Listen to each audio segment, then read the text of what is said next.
Welcome. This is Voiceover In and Out. We're going to be learning about a new kind of app today with a new pattern that you can kind of latch onto as predictable. But we're also going to talk very briefly. I don't want to spend a lot of time on what I'm about to say because it really deserves a lot of time. But it will also take precious time from the agenda where we, I think, need to cover some other things. And so I'll encourage you to play with this on your own. And that is Siri. We've not really talked about Siri very extensively, except in a few cases to mention that you can do various things with it. And you heard probably, if you were here, an exchange last week between Rita and me about how, we didn't really teach Siri yet, but we think we should, give it some airtime. And I really do. Siri is actually a very important feature of all of our Apple products now, right? I mean, it's in every Apple product, and you can use it on all of your Apple devices. So I want to just talk about Siri and Spotlight very briefly. But what I'm going to encourage you to do is play with it on your own. Spend some time asking Siri all different kinds of questions that you can think of. And B, listen to what we're going to post. I'm going to put into the shared iCloud folder a demo of Siri, just sort of a few different Siri tricks and let you listen to that. The first thing I want to share about Siri, of course, is that Siri is accessed in one of a couple of ways, depending on what your settings are. And I know we've alluded to that already. One of the most common ways to access Siri is with the button. And for folks who have no home button on their device, that's going to be a press and hold of the side button on an iPhone or the top button on an iPad. If you do have a physical home button of any sort, then you will use that to activate Siri. And it is recommended that you press and hold that button while you are speaking. I've seen it work without doing that because it's pretty smart and it can, detect pauses in speech and stuff. But it really does work best if you press and hold. We are, of course, teaching separate classes on Apple TV and Mac and Apple Watch and those sorts of things. So when we teach those, we'll talk about how to access Siri on those devices as well. And of course, the other way you can access Siri is with the wake phrase. And we all know what that wake phrase is. It's hey, followed by the word Siri. That must be set up in your settings or upon the setup of a new device. It's usually presented to you as an option. But if not, you can go into settings and then head on over to Siri and search. You can turn it on. If it's the very first time you've done it, it's going to ask you to create a sort of a voice profile. It's going to ask you to say a few words. VoiceOver will walk you through it and tell you what to say. And there's, 6 or 7 different things now. I think there were 5, but I think there's a few more now. You usually don't have to do this more than once, even if you get a new device, because of iCloud. It's all synced together. Now, interestingly, I was asked to do it when I got my new Mac. But I wasn't, I'm not usually anymore on other devices. And what happens is VoiceOver kind of builds a profile from all of your devices together so that it has multiple occurrences of your voice. And the idea behind this is that, the hey, followed by Siri, that wake phrase, on a device like an iPhone or iPad really isn't going to respond to anybody else's voice. Now, I know, it's sometimes our voices sound alike, or, somebody has some weird thing. They say, oh, when I was watching TV, it was active. These things can happen, obviously. Okay.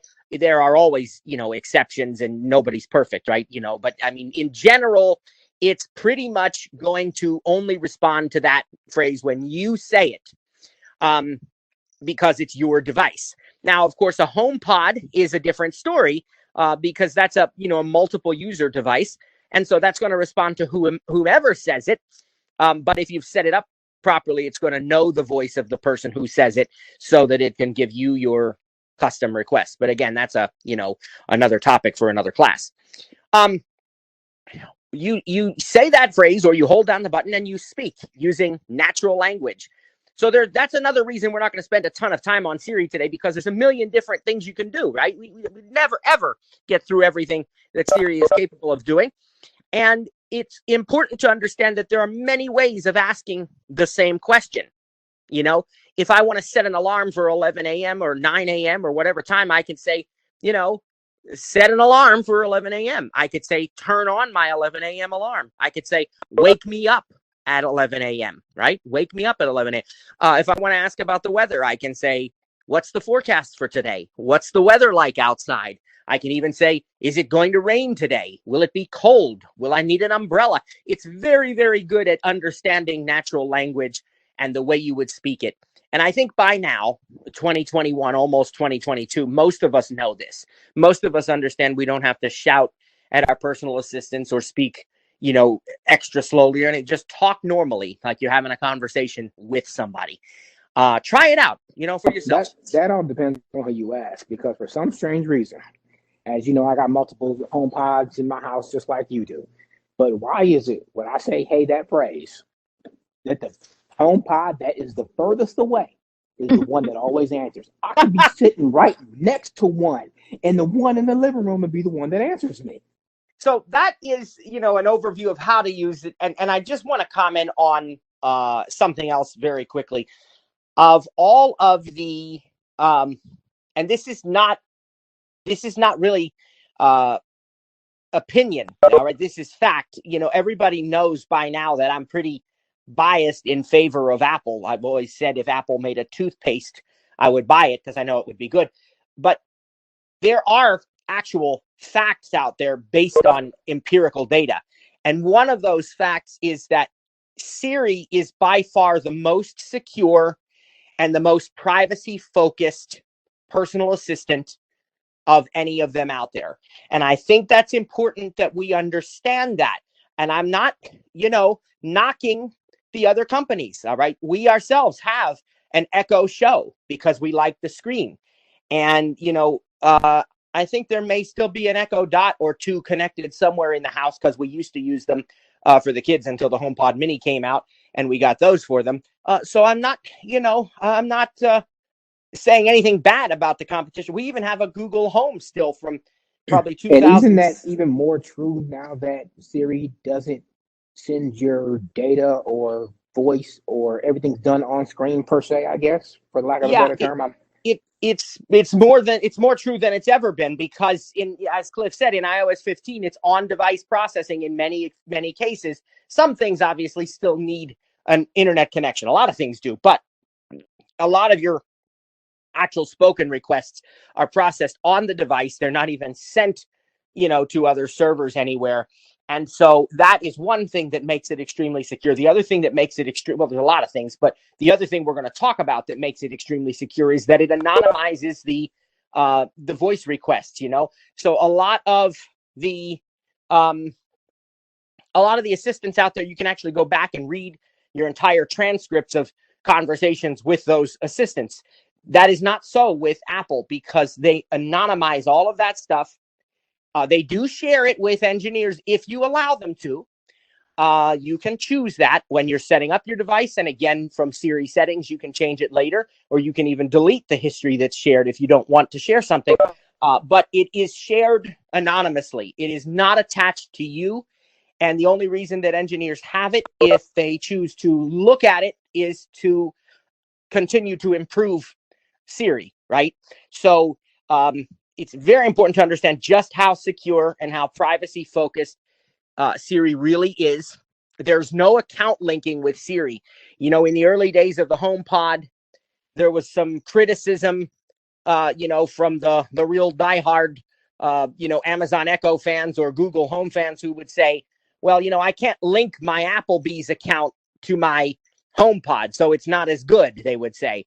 Or I can't, you know, use a skill. I can't, you know, Apple has never done it that way, and I expect they never will, though I can't speak for them. But you're adding potential privacy gaps when you start allowing other accounts to make changes or to access your data. So Siri has continued to grow and will continue to grow. And there are options for extensibility. The main one now being Siri Shortcuts, right? You One can more do a thing before lot. I have to go, Matt. I just wanted to point out that this is not just, what's the word I'm looking for? This is just not words we're throwing around. Right. Google it. Go find Google Siri's on device processing, and if it's the most secure. I mean, it depends on who you ask, but the bottom line is if you Google the information, you're going to find everything that Matt's telling you. It's not just like he had a transcript that he was going to read to you and say, okay, this is what I want my students to believe. Right. This is stuff that is all available out there on the internet that you can find. So don't think he's just blowing smoke. All of this stuff is factual. Bottom line. Right. Right. Absolutely. Yep. I appreciate that. So there are ways of extending what Siri is capable of doing, the main way being Siri Shortcuts. And that's, the shortcuts are something that we're not going to get into today. We may get into them in this class near the end of the class if there's still time left. If not, remember those TTJ cafes we talked about? You never know what you might see in those. But what I want you to understand for now, as I said, is that Siri is remarkably capable, extremely powerful and useful, easy to use, and I encourage you to play with it. Spend some time with it and listen to the demo when we post it, because we're going to do some real world, just have a little chat with Siri and try all different kinds of things and let you hear them and let you hear Siri's responses without any editing, so even if there's something she doesn't get right, you're going to hear that too. I also want to tell you about another feature that is part of the Apple iOS and Mac system that we're not going to spend a lot of time on, but that is worth knowing about, and that is Spotlight. You can access it from the home screen by doing a 3-finger swipe down with VoiceOver on. And this is another way of performing various searches, anything from your basic, like I want to find a file on my device, to, I want to search for an app in the App Store. I want to search for movie information. You can even do some types of queries that are similar to what you might ask Siri. Like you could type 3 + 5 in the Spotlight search field, and it will give you the result of 8, or converting cups to gallons, or all of these kinds of things and more can be done with Spotlight. And again, it's just not reasonable for us to try to go into extensive details about all of them, but play with it and try it out. And again, that is a 3-finger swipe down from the main home screen. You got to be on, like, touching one of the app icons, not the status bar, not the dock, but like the main part of the home screen. Remember, we defined those various elements.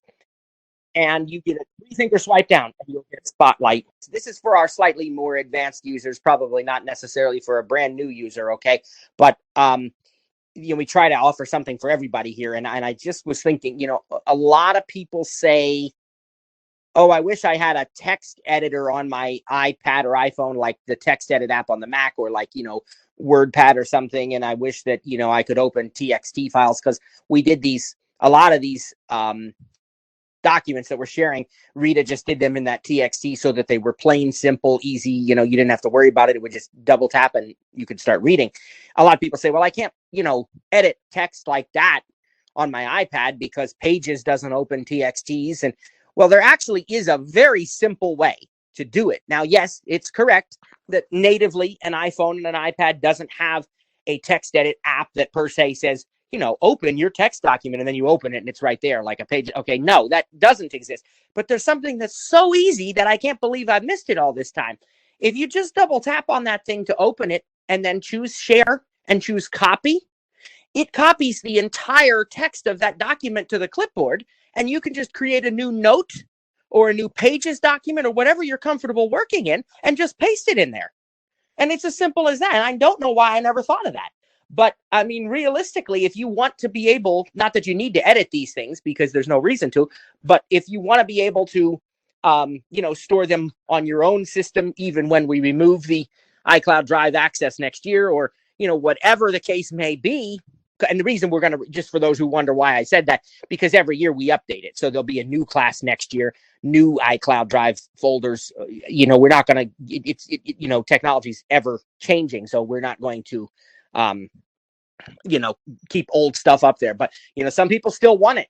Anyway, well, that's how easy it is to share it and just copy it and paste it. So the rest of you who are new, you'll learn how to copy and paste in this class. So everybody should be able to do that. The other component to all of this with, Siri and so forth is dictation. And a lot of people think that dictation and Siri are one and the same. Well, they're in the same house, but different rooms. They are. Dictation uses the same speech recognition engine that Siri uses. They were released simultaneously by Apple.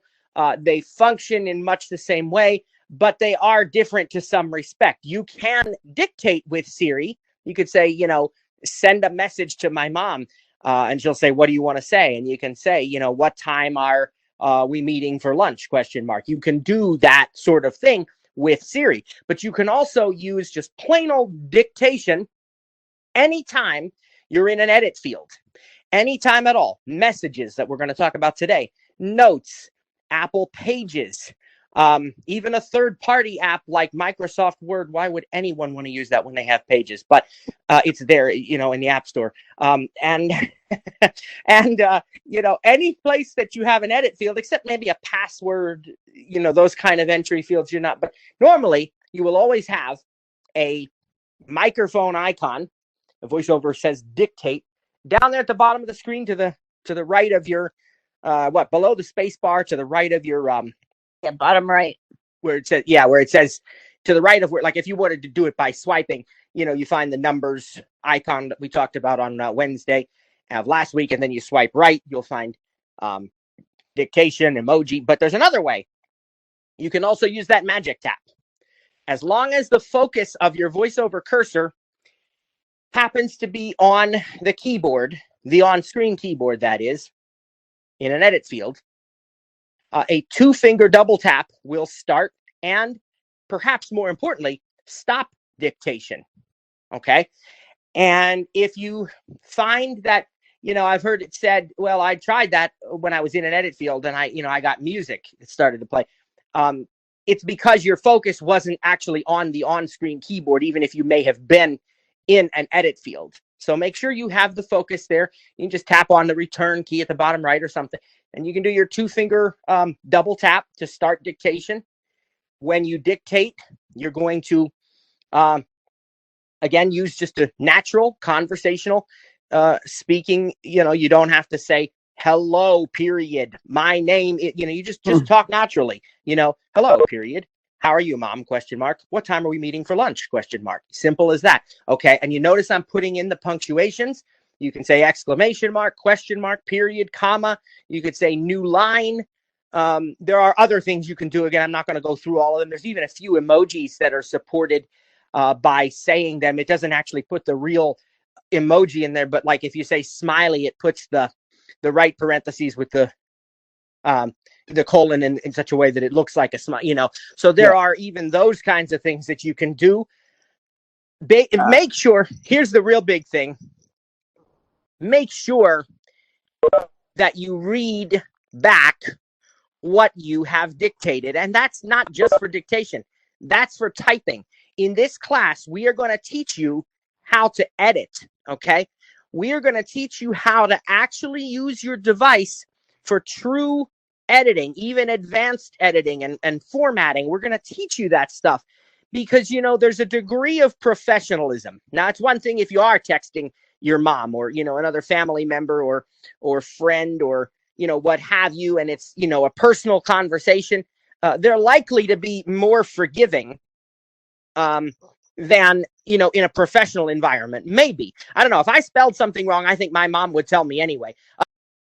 There are those of you in this class who may be in a job or may be looking for a job or may, whatever. And we want to make sure that people are setting themselves up. And there's already sometimes, praise God, I'm not usually affected by it, but there's already a stigma about people who are blind, right? And so if they see an error in spelling or something and they know that you can't see, they just kind of chalk it up to that. Well, that's the best you could do. Well, it's not the best you could do. You can edit. It's very, very, very possible to do serious editing work on your iPhone and your iPad. I do it on my iPad all the time. I do it on my iPhone anytime I'm using my iPhone to type. I will admit that, with my own family or, close friends, or quite frankly, even with the TTJ team, because, we've all become friends and we're like family, I don't always check quite as carefully as when I'm, sending a professional email or text to somebody else. But even then I check, I listen to it back, because as soon as you stop dictation, Voiceover will read back what you've inserted. And if it doesn't read all of it, because now with this on-device processing, it can process a lot more. Sometimes it'll only read, the last segment of it, but you can simply tap once in that edit field and read back everything that's in there. And I'll, at the very least, I'll do that. And then I also check, if you're not going to check anything else, which I think you should check everything if it's, professional, job related or otherwise, but at the very least, check the things that could be common that you wouldn't hear just by having Voiceover read it back, like, two versus two, right? T-O, T-O-O, T-W-O, because, Siri does AI does a great job, but it's not perfect, and I've had issues with the words two or four, or, things that maybe should be capitalized that it wouldn't always know. If I'm talking about Apple, it doesn't know whether I'm talking about the company or the fruit. And sometimes, usually it does a pretty good job based on, I guess, context of discerning that, but it has missed sometimes. So, I like to go back through and check those kinds of things where there are easy, where there's easy margin for error, with artificial intelligence. Messages. Oh my. Like we've said, right? We're not going to be able to teach every feature. It's just, there's no possible way that that's a reasonable attempt. What we're going to do is give you enough information to start playing with it, and slightly more, because there's some really fun things we want to make sure you're aware of in the Messages app. This is not a tabbed app. When you want to start exploring a new app, there are a few places that I recommend looking. One is to check the bottom of the screen to see if there are tabs. But as you'll quickly find out in this app, Dock, Safari, Messages, 5 unread messages. Double tap to open. we hear our nice little badge there. Were you able to hear that, guys? Yes. Okay. I have voice isolation on, so I didn't know how close I needed to be, because I'm on my iPhone today. If I double tap on this app, Messages, message, text field is editing, text message, insertion point at start. I happen to be in an edit field. Messages. Let me see Last who I line. was. This is Select a, one, oh, okay, Siri, that's a, okay. So this is not a tabbed app. If you look across the bottom of the screen, you'll find there are no tabs. What this is a list app. It lists every message conversation that you have, if assuming you don't delete them. And you can double tap on a conversation to open it. Okay. It's going to automatically read the most recent message in the conversation. But if you double tap to open the conversation, you'll be able to go back and read as much as you didn't delete. Okay. I rarely ever delete mine. So I have the whole history of conversation with many people in here. And one thing I should point out is that the iPad is different. On the iPad, it doesn't open it. It just selects it and displays it on the other side of the screen. So if you are using an iPad, know that, the instructions here are primarily for iPhone users, because we have a separate iPad class coming, of course, in the spring, in March. So in this app, I have a list of conversations. On the top left of the screen, I have an edit button. And on the top right, I have a compose button to start a new message conversation. If I want to instead, I can actually use an existing conversation and just keep typing in it if I want to talk to the same person. I also should point out, before we go any further, that of course we've just given a lot of credit to Siri. So I should point out how easy it is to send a message to Siri, with Siri rather. And I can send that to to any person in my contacts, or even a phone number. Tell Rita Howells I'm just doing a quick test. Your message to Rita says, I'm just doing a quick test. Ready to send it? Yes. Okay, it's sent. Thank you. So if I'm in the Messages app, you know that I said at the top right, you're going to have this compose button. And if I double tap it, Messages compose button. Text field is editing. Insertion point at start. it puts me to access misspelled right words. in the to field, so I can choose whom I want to send a message. Now, if we swipe to the left, there's a cancel button. Cancel button. If I change my mind and I'm not ready to send a message, but here's the edit field. Text field is editing. Character mode. And I double. Insertion point at start. Gives you a lot of information. Character mode, meaning the rotor is set to characters. Insertion point at start. Well, right now the start and the end are the same because we haven't typed anything yet, but that's important to know. Rita, congratulations. And I just got a message from Rita there, and I suspect I'm going to cancel this new message because I suspect if I double tap on it, she said congratulations. I think there's going to be a message effect. Edit conversation. Megan. Let's see. Rita Howells unread. Congratulations. 3:16 p.m. Let's double tap on it. Actions available. Full screen effect. Multicolored confetti cascades from above. Rita Howells. Congratulations. Yep, that's awesome. We're going to teach you all about message effects. I love those things. And so what she just did there is put a message effect by simply typing the word congratulations. You can manually insert message effects on anything, but there are keywords that trigger various message effects already. And that's one of them. Congratulations. I think there's, 7 or 8. Rita probably knows the exact number, but there are a number of phrases that will do that. So that's what it sounds like when you get a message. There's a tone, whatever your text tone is. VoiceOver reads it. You have all of this happening, and you can double tap on the message to open it up. I'm in the conversation with trainer Rita right now, so I could type a reply to her without having to start a new conversation. All I've got to do is find the edit field. Messages. Vertical camera. Apps. Message. iMessage. Text field. Double tap to edit. Swipe up or down to select a custom action. Then double tap to activate. Use the rotor to access misspelled words. Mentions. We get a lot of information there, but double tap to edit. That's how we would bring up that keyboard, right? We're already in this conversation with Rita. And I would also say that if you're looking on the screen of an iPhone, that's going to be near the bottom middle of the screen. Once you double tap it, it's going to be up higher because now the keyboard populates to, the lower half or so of the screen. Maybe not quite. Well, I guess that much. Yeah. So that's important to understand. I can just now, if I want to go back, I'm on my iPad, but as an iPhone user, you just go to that upper left-hand corner of the screen and find the back button. And it'll say messages, back button. That's going to take you back to your list of conversations.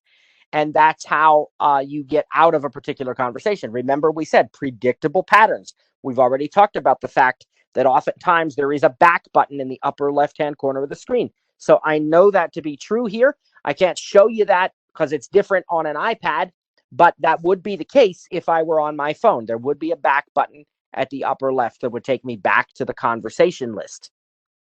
Now, along with that conversation list is that compose button, which is going to allow me to send a message to a new person that maybe I don't already have an existing conversation with. And there are 2 different ways to start selecting your recipients here from the to field. The first way is to swipe to the right of the to field to the add contact button. Let me show you what that sounds like. Compose button. To text field is editing. I swipe right one time. Add contact button. And there's an add contact button. What this is going to do is this is going to bring up my entire list of contacts that I have. and it's going to A through Z. We could use that section index we talked about before, or, heading navigation, I suppose, any of these options to find the contact that we want and double tap on it, and we can insert that contact into this new conversation. Another way, the way that I actually prefer, is that you can type the first few letters of the person's name if you have them in your contacts, and a list of matching search results will populate if you just swipe to the right of the to field. A list of matching search results. And so the more you type, the more that's going to get narrowed down. So let's say, for example, that I want to send a message to somebody in my contacts whose name is Adam. So I'm in the to field. I don't have to tap add contact to do it this way. Add contact. I just swipe to the left. To text field is editing. There's and if I just type an A, Apple, B1, add contact button. Swipe to the right, you'll see the results. Results selected. Apple, expand options button. So right now, Apple is my first result. And you see that there's an expand options button. That means there's more than one way to contact Apple. If I hit the expand options chevron, it gives me different choices. Maybe you got somebody's iPhone, home phone, work phone, so you want to make sure you pick the right one. Adam Hall, +1, 814. And it shows me the phone number that it's going to be using for Adam. And again, Adam Hall, Laurel Hall, and +1, 814. There's a group conversation that I had. Expand options button. Adam Hall and Laurel Hall. Expand options. Adam, Laurel, +1. There's all these different groups that I have. It saves them, see? And expand Adam Robert Wizzle. There's a totally different Adam. But you notice my first one was Apple. And if I had continued to type, like if I typed a D instead of just the A, that would have eliminated that Apple search result. Adam Hall. So now I've put a D in there, and you notice that if I swipe here, add to text, add contact, results selected. Adam Hall. See, now Apple is gone from that list because there's no D in Apple. So basically, the more you type, the more it narrows down these results. And it reads, as you notice, it reads the phone number so you know which one it's sending to. If it's the wrong one, you simply choose that expand options button to the right of it and choose one of the other contact methods for that person.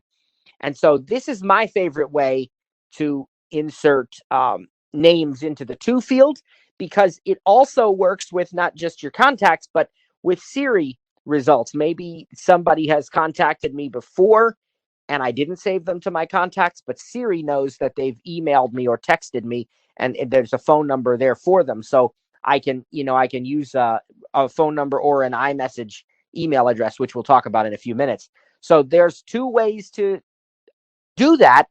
That's my favorite way. Type the first few letters of the person's name and then just swipe to the right to find your search results and pick the one you want with a double tap.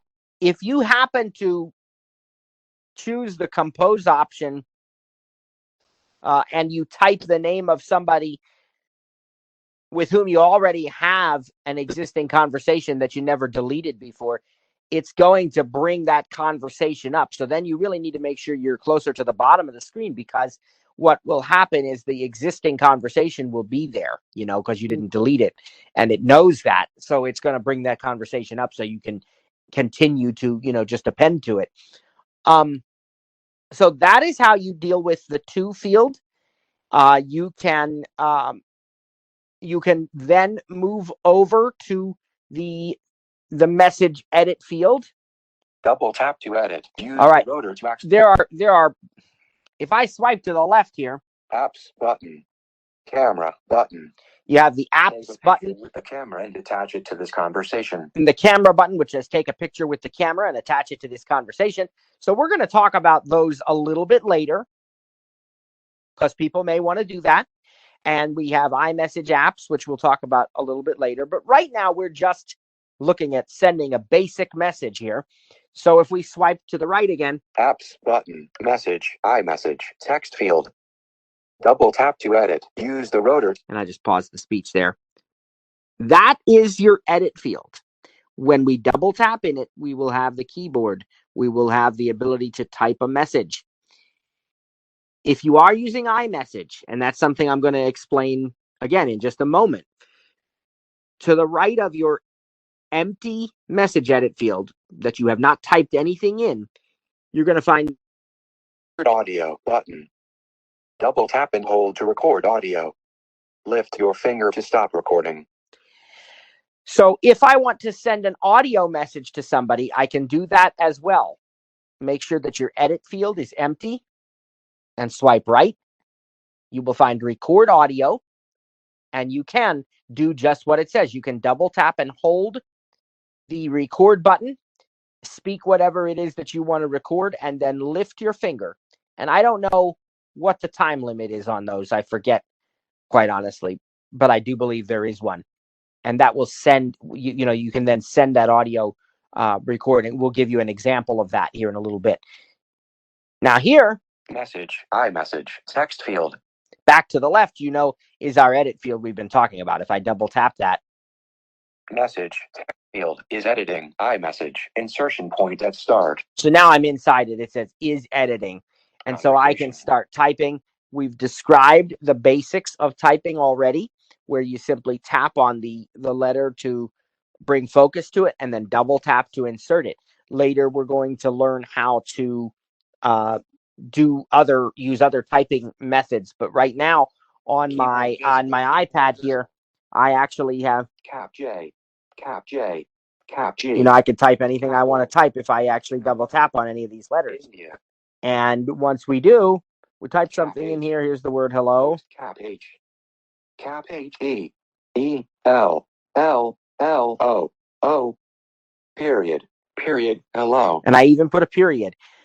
That is what it will sound like to do your standard typing. Now, of course, I use Return. Period. Period. the direct touch, Space. so I can just tap on a letter and it inserts it. If I make a mistake, I can Delete. Space. delete something. Okay. I put a space in there. Now I've deleted it. So I can tap in this edit field. Messages. Apps. Message. Text field is editing. Hello. Insertion point at end. Use the rotor to access misspelled words. Mention. And again, we're still in the conversation with Rita. So if I want to send this hello message to Rita, I can swipe to the right. Send button. And there's the send button. And if I just double tap that, it will indeed send that message to Rita instantly, and she will receive it. If I want to long press it, I can put an effect on it. So we can Send. we can do that. Hello. Text. Send button. With a long press, a double tap and hold, or triple tap if you prefer to. Send with effect. Now I can put an effect on there. Selected. Bubble button. Screen button. You've got 2 of 2. Two kinds of effects, bubble effects and screen effects. It said 2 of 2 was the screen. I'm on the bubble, which is the first one, and I can pick from one of these. Slam button. Loud button. We'll do the loud effect. That's like an alarm clock rattling. So I'm going to double tap that. Loud. Send with loud effect button. And it puts me on the button that says send with loud effect. We'll do that. Double tap. Effect. Loud. Message grows large, rattles like an alarm clock, and shrinks back down. Your iMessage. Hello. And so when Rita receives that, it will actually, VoiceOver will tell her that it's doing that. And visually, you would see that it's doing that on the screen if you can see it as well. There are bubble effects and screen effects. We're going to get into the screen effects later because they're a lot of fun too. Actually, what she sent me was a screen effect that was triggered by the word congratulations. So that's how you manually add an effect. If I hadn't wanted to do that, I could have just double tapped on the send button and it would have instantly sent. And that's, very, very easy. I doubt that I really need to demo that, but I could. Okay, let's go back to my conversation. See, I got a lot of conversation here, and here's my message edit field, and I'll say hi again. Hotel. Because Space. Okay. Now what we're going to do is send hi again without any kind of effect. I'm just going to hit all Paste. Send message. Text field is editing. Hi again. Character mode. Insertion point between A and G at the 5th position.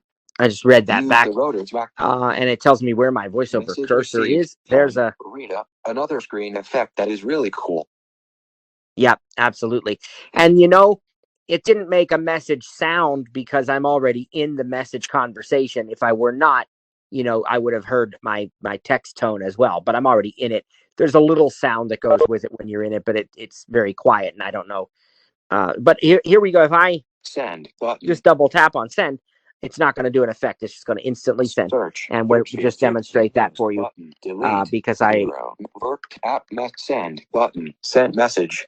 Record audio button. and then the send button becomes record audio again.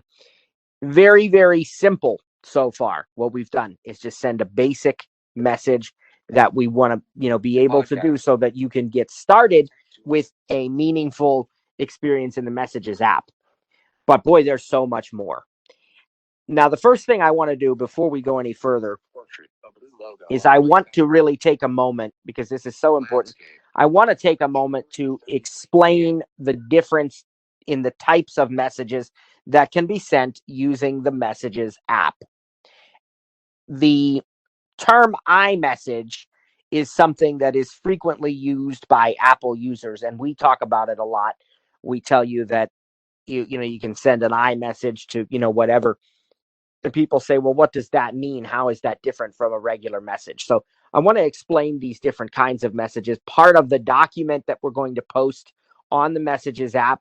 Again, as we've said, it's a very extensive message. And then I just got a message. You probably missed the tone because I was talking, but I do have a tone and I heard it. And if I look here, I can see that it's from Trainer Rita. Got it right now. And she's saying, messages now. Rita Howells. Hello to you, Matt. Button. I can double tap. Fireworks burst and fade over a black backdrop. Rita Howells. Hello to you, Matt. I love those effects. Message. And you heard, maybe you even heard the fireworks there, because it's really cool. So I am in a focus mode. I'm in my work focus mode, but Trainer Rita is on the team, so her messages are allowed to get through the focus mode anyway. And so it was able to come right on in. I did have a nice little message tone, which you probably didn't get to hear, but that's okay. You can pick them from sounds, or sounds and haptics. And you can buy more from the tone store. You can make your own if you know how to do that. We'll teach you that in a separate session. But there's a lot, and Apple ships quite a number of them as well. So I got my text from Rita, and what Rita sent me is an iMessage. That's what allows us to have these really cool screen effects and so on. iMessage is Apple's own messaging system. It's just for sending to other Apple users or receiving from other Apple users. And it's got to be turned on, which it is by default. If you've not modified any of your settings, or if you've not failed to sign in to your Apple ID or something, you're going to have iMessage already turned on. And automatically, when you send or receive with another Apple user, you will be sending and receiving with iMessage. iMessage is free, and it uses Wi-Fi or cellular data. It does not use your texting plan. Most of us have unlimited texting now anyway, but prior to that, certain cell phone plans had, like 1,000 text messages or whatever. This did not count against your allotment of those. But what it does do is before I say that, because I want to show you something really cool. Oh, there's my fireworks again. Black backdrop message. Hello to you. But I want to show you something else if I can. App camp messages. Vertic buddy is typing. There's a typing indicator with iMessage. It tells me Rita's typing something to me. Buddy is typing. See that? So that's another cool thing. Anyway, I didn't want to interrupt myself, but I wanted to show you that while I had the opportunity, because it's not all the time that somebody's typing a message and I'm aware of it. So as I was saying, though, iMessage is Apple to Apple. Okay, Apple device to Apple device. It's completely free. This is, as I was saying, it uses cellular data if you're not on Wi-Fi. So if you have a plan that does not have unlimited data, it's just worth noting that iMessage will use your data, not your texting plan. For most people now, you have unlimited data, and even if you don't, iMessage is not going to take up a huge amount of data. But I did want to point that out. So iMessage is Apple's messaging service. It uses the same app that you use for your regular text messages, which we'll talk about in a moment. But iMessage has a number of very, very serious advantages and benefits when you can use it. For one thing, those little indicators like the typing indicator, and I can know when my message has been delivered. And if the person has read receipts turned on, I can even know when the message has been read by the other person. That's optional. Some people don't like to turn that on because they don't want people knowing that much, but that's personal preference. iMessage has no character limit. So with your traditional messages known as SMS for short message system, or MMS, which is multimedia messages. We'll talk about that in a few minutes. But with your SMS or MMS messages, you have a character limit of how many characters you can send in a particular message. And if you send more than that, what the devices will do is they'll split them up over multiple messages. Whereas an Apple iMessage, it'll send the whole thing. You could, write a book and send it along. iMessage also has the benefit of allowing for very large file attachments. Now, there are still limits, but you can send larger files than you can by MMS and more file types than you can by MMS. So SMS is nothing, no file type, because SMS is text only, short message system. But MMS does have limited attachment support for video, audio. But with iMessage, we can send longer videos, longer audio. We can send PDFs, pages, documents, anything we want, really. Any file, if there's a way to get it in there through another app, you can send it over iMessage.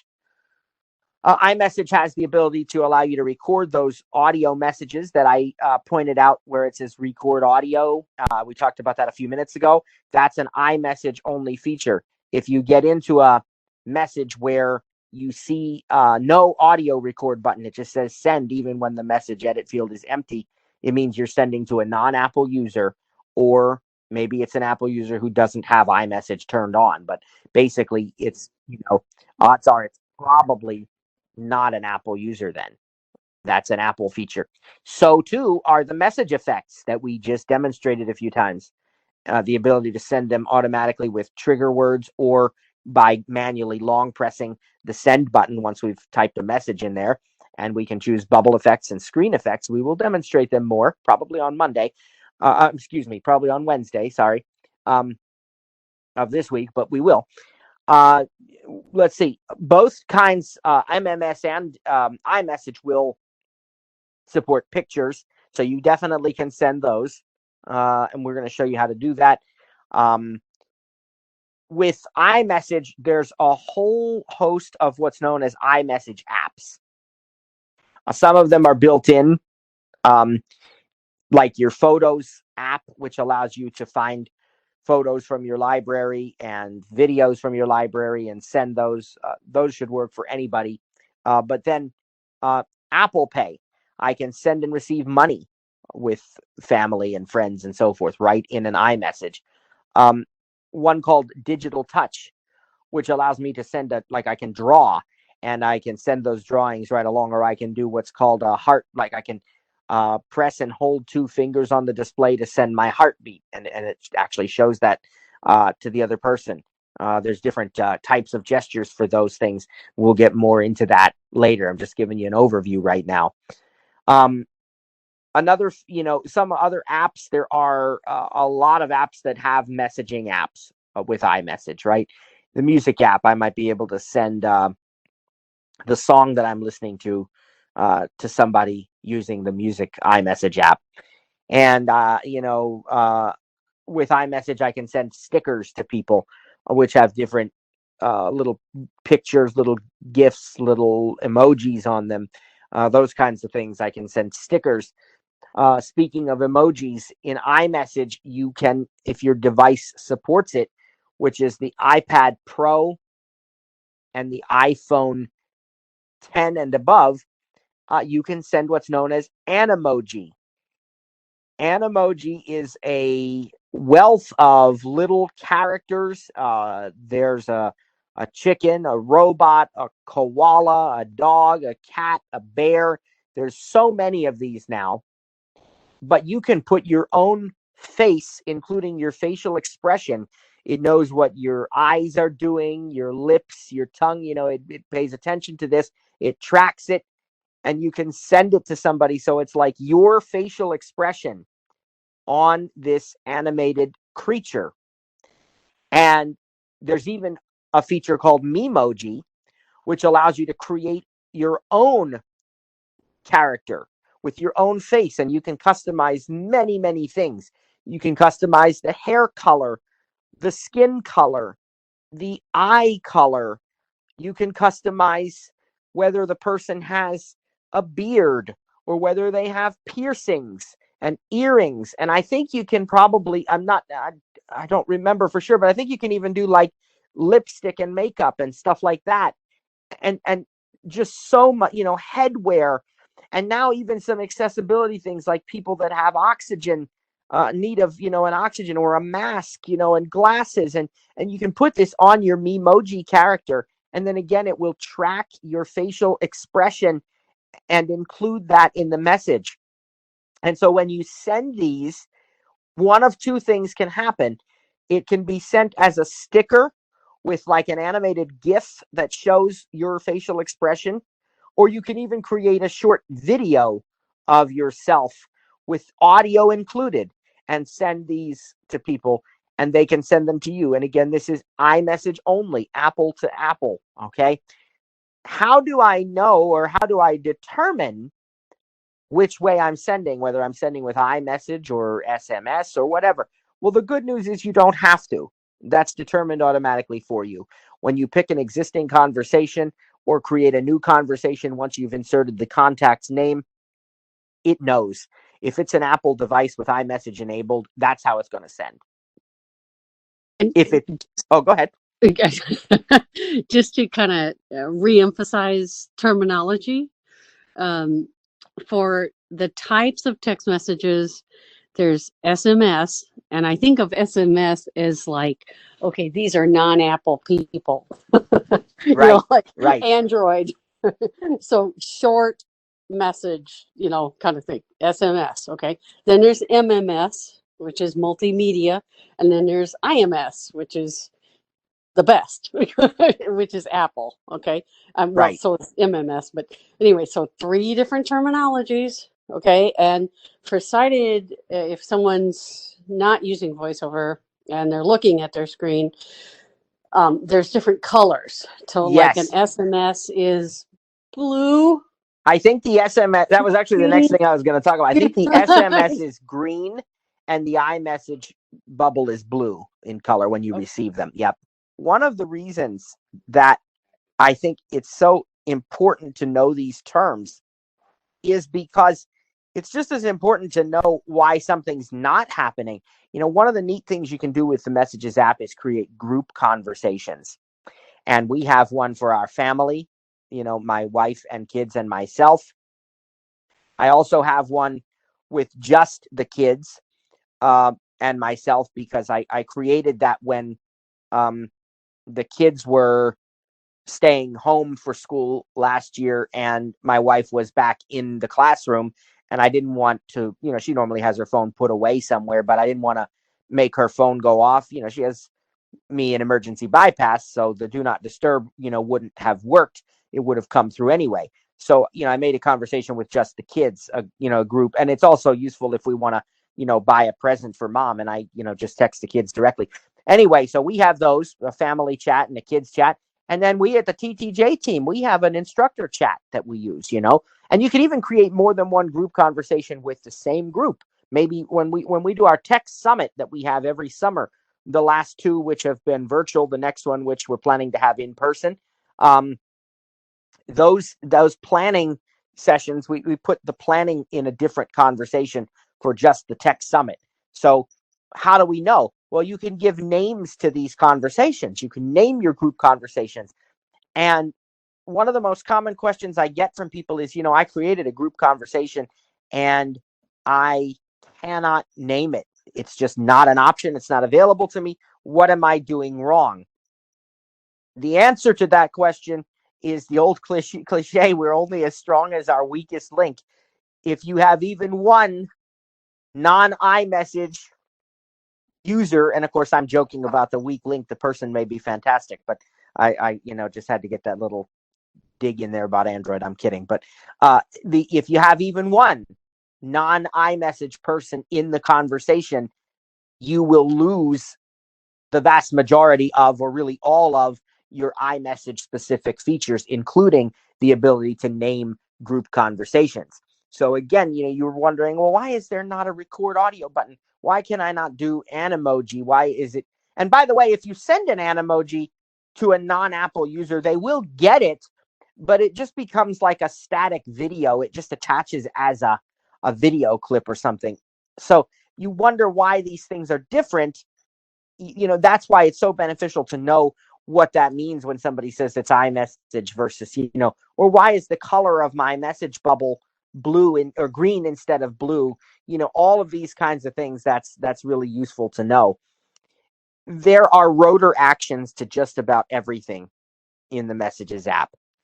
So, for example, if I'm in my list of conversations, what I can do, well, would help if I went back into the Messages app first, wouldn't it? Okay. So, Message text field is edited. if I'm in my list of conversations, Rick, pinned. Actions available. You hear that actions are available. If I swipe up and down, Unpin Rick. Hide and shared with you. Hide alerts. Open a new window. Delete. Drag Rick. Activate default. Okay. Now, not all of those might be available on your iPhone. Most of them are. I'll just talk about them real quick. Unpin Rick. Unpin because it's already pinned. If it were not, it would say pin instead of unpin. What does it mean to pin a message conversation? It means that you keep it at the top of the list of message conversations at all times, no matter how many other messages you get. So you can pin up to 9 of your favorite and most important messages conversations at the top of the list. I've got my family members in there individually, my wife and kids, as well as our family chat and the kids chat. I've got Rick, who you just heard, who happens to be a good friend of ours and also our pastor. Got another friend in there. I got our main instructor chat in there with the TTJ team, so that always stays right near the top. And as I said, you can pin up to 9 message conversations. And so unpin shows up in the rotor if it's already pinned, or pin if it's not. We heard 2 different hide options: hide and shared with you, and hide alerts.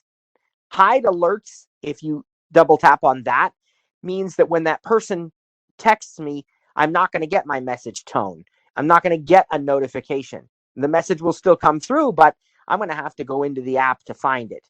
That can be useful if you are in a group conversation that's very chatty and you don't want all the chatter. Okay, so that's like muting the message alerts, and you can always go back and unhide them in the same way later. The other hide option was hide in shared with you.